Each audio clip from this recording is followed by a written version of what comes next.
Waislamu wa Tanzania, Waislamu wa Afrika, East Africa, wherever, mkeo akawa anaweza akavaa hijabu, hawezi kuiondoa ile hijabu yake mbele ya watu ambao wanaweza kumuoa.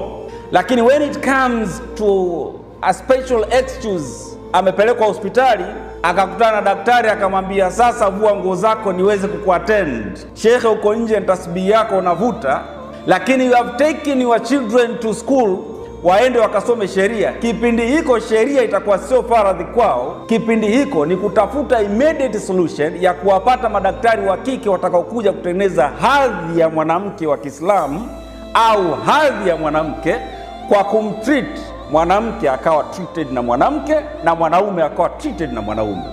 Kwa faradhi kwetu sisi Waislamu wa Tanzania ambao tuna namba chache ya madaktari wa kiume na wa kike kwa ajili ya kutengeneza separate treatment kati ya hizi jenda mbili, kwetu sisi ni lazima tupate madaktari katika faculty zetu, aidha katika vyuo ambavyo tunavimiliki au katika watoto ambao tunapeleka katika vyuo vya public au vyuo vya private.